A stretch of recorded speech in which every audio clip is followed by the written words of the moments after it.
दोस्तों क्या आपको वो दिन याद है जब आईफोन 4, आईफोन 5, आईफोन 6 लॉन्च होता था और हर 2 साल में लोग अपने आईफोन को अपग्रेड करने के लिए एप्पल स्टोर के बाहर लाइन लगाते थे। और ऐसा इसीलिए था दोस्तों क्योंकि हर 2 साल में आपको आईफोन में बड़े बड़े चेंजेस देखने को मिलते थे जो कि लोगों को बहुत पसंद आते थे। तो उस हिसाब से आज की डेट में एप्पल का लेटेस्ट आईफोन है आईफोन 15 प्रो। तो अगर आपके पास आईफोन 13 प्रो है तो क्या आपको आईफोन 15 प्रो पे अपग्रेड करना चाहिए? क्या अभी भी वो बड़े चेंजेस आपको देखने को मिल जाते हैं जो कि आपको एक्साइट करे अपने आईफोन को अपग्रेड करने के लिए? आइए पता लगाते हैं। देखिए दोस्तों, हम सिर्फ स्पेक्स और नंबर्स की बात नहीं करने वाले, हम ओवरऑल एक्सपीरियंस यहाँ पे देखने वाले हैं। और एक्सपीरियंस स्टार्ट होता है फ़ोन को देखने से और उसको हाथ में पकड़ने से। अब टेक्निकली दोस्तों ये दोनों आईफोन्स के इन हैंड फील में बहुत फ़र्क है क्योंकि 13 प्रो में आपको मिलता है tried and tested stainless steel जो कि हैवी भी है और शाइनी भी है, जबकि 15 प्रो में आपको मिलेगा टाइटेनियम चारों तरफ जो कि लाइट वेट है और थोड़ा सा मैट फिनिश के साथ में आता है। और 15 प्रो के एजेस भी अब थोड़े से राउंडेड दिए गए हैं ताकि फ़ोन यूज़ करते टाइम आपको एक कंफर्टेबल एक्सपीरियंस मिले। दोनों ही फ़ोन्स में आपको भर के फिंगरप्रिंट्स मिलेंगे दोस्तों, और इस मामले में मैं अभी भी एक नॉन प्रो आईफोन ही प्रीफर करता हूँ। अब एप्पल ने दोस्तों टाइटेनियम को ही अपना हाईलाइटिंग फीचर बना दिया है। इनकी वेबसाइट देखो तो टाइटेनियम, पोस्टर्स देखो तो टाइटेनियम। लेकिन दोस्तों अगर आप अपना आईफोन हमेशा एक केस या कवर के साथ यूज़ करते हो तो इन सब चीज़ों से कोई भी फ़र्क नहीं पड़ता है क्योंकि आप कभी भी वो स्टील या टाइटेनियम को टच करने ही नहीं वाले हो। हाँ, टाइटेनियम की वजह से अब आईफोन हल्का हो चुका है और यही इसका सबसे बड़ा अपग्रेड है। लेकिन क्या इतने छोटे से डिफरेंस के लिए आपको अपने आईफोन 13 प्रो से अपग्रेड करना चाहिए? बिल्कुल नहीं। दोस्तों फ़ोन को हाथ में पकड़ने के बाद आप नेक्स्ट चीज़ क्या नोटिस करोगे? उसका डिस्प्ले।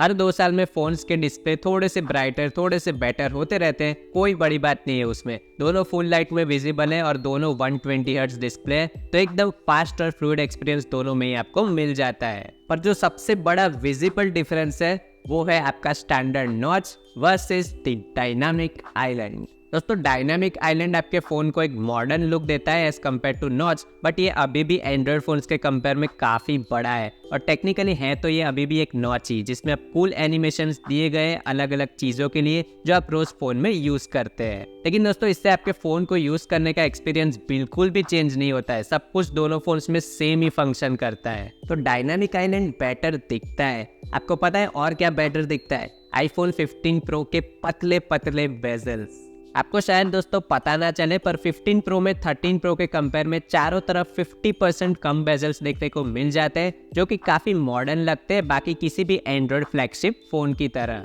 लेकिन दोस्तों ये एक बहुत ही छोटा डिफरेंस है जो 90% लोगों को पता भी नहीं चलने वाला है। तो मुझे नहीं लगता कि डिस्प्ले भी यहाँ पे कोई बड़ी वजह है अपग्रेड करने की। दोस्तों नेक्स्ट चीज़ जो हम सब नोटिस करते हैं वो है डेली यूज़ होने वाले फीचर्स। तो 15 प्रो में आपको ऐसे कौन से एक्स्ट्रा फीचर्स मिलते हैं जो कि आपको 13 प्रो में नहीं मिलते हैं?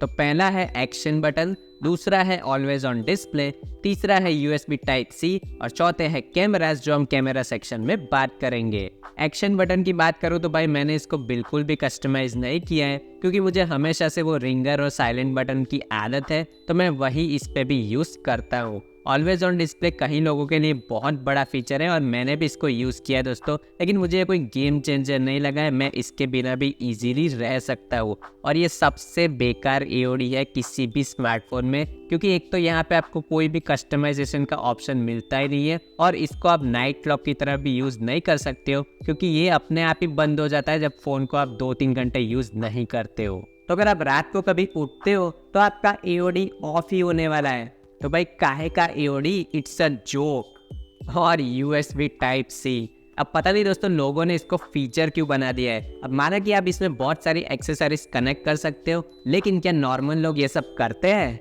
नहीं, वो सिर्फ अपने फ़ोन को चार्ज करते हैं। तो USB-C हो या लाइटनिंग हो, अपने को सिर्फ चार्ज करने से मतलब है। और दोस्तों माना कि USB-C के बहुत फ़ायदे हैं और आप एक ही केबल से सब कुछ चार्ज कर सकते हो, लेकिन ये कोई रीज़न नहीं है आपके आईफोन 13 प्रो या फिर किसी भी पुराने आईफोन से अपग्रेड करने के लिए। परफॉर्मेंस दोस्तों ये चीज़ हर साल इंप्रूव होती रहती है, बट कितनी? दोनों ही phones day to day uses में बहुत फास्ट और रिस्पॉन्सिव है, A17 Pro चिप का फायदा आपको बड़े गेम्स लोड करने में दिखेगा, जैसे ये BGMI, और 15 Pro में 8GB रैम होने के कारण ये गेम को मेमोरी में भी ज्यादा देर तक रख सकता है। लेकिन अगेन दोस्तों, ये सब इंक्रीमेंटल अपडेट्स है जो आपको हर साल देखने को मिल जाते हैं, कोई इतना ज्यादा फर्क नहीं है यहाँ पे। एक नई चीज A17 Pro के साथ ये है कि अब ये रे ट्रेसिंग को सपोर्ट करता है, यानी कि अब आप अपने iPhone 15 Pro पे कंसोल लेवल गेम्स खेल पाओगे। लेकिन दोस्तों, जो प्रो गेमर्स होते हैं वो एक प्रॉपर गेमिंग कंसोल जैसे कि PS5 पे ये सब गेम्स खेलेंगे, अपने iPhone पे ये सब गेम्स नहीं खेलने वाले।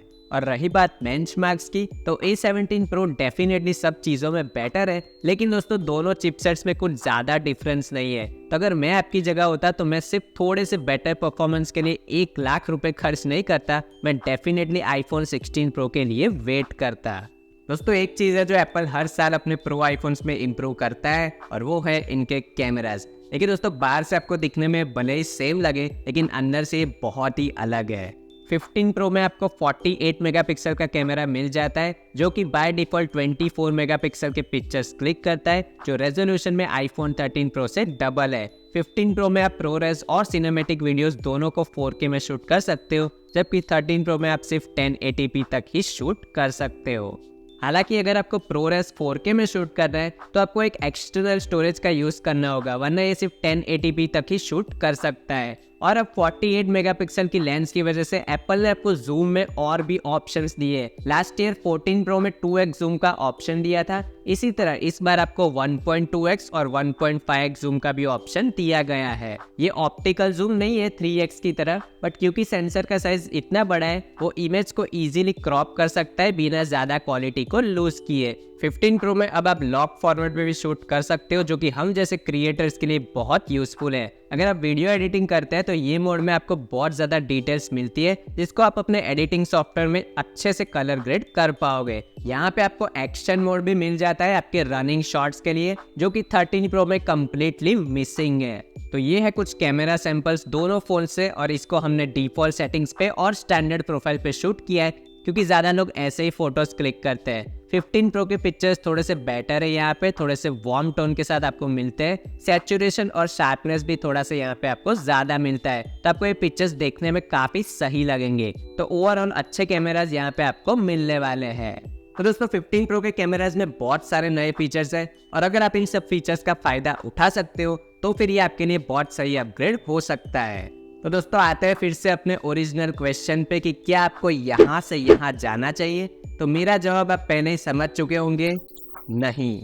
भले ही ये दो आईफोन्स में 2 साल का फर्क है, लेकिन 15 Pro ऐसा कुछ भी खास लेकर नहीं आता जिससे आपको 13 Pro पुराना लगने लगे। अगर आप एक प्रो कैमरा यूजर है तो आपके लिए सही अपग्रेड हो सकता है, या फिर आप उन लोगों में से हैं जिनको पतले से पतले बेजल्स चाहिए अपने आईफोन में, और आपको डायनामिक आइलैंड बहुत पसंद है, तो आप 15 Pro पे अपग्रेड कर सकते हो। बाकी सबके लिए मेरे हिसाब से डेफिनेटली 16 Pro के लिए ही वेट करना चाहिए। तो दोस्तों, क्या आपने ऑलरेडी iPhone 15 Pro परचेस कर लिया है? मुझे नीचे कमेंट सेक्शन में जाके जरूर बताइएगा। वीडियो पसंद आया तो वीडियो को लाइक करना ना भूले, और चैनल को सब्सक्राइब जरूर कीजिए। चलिए दोस्तों, फिलहाल के इतना ही, मिलता हूँ आपको अगले वीडियो में।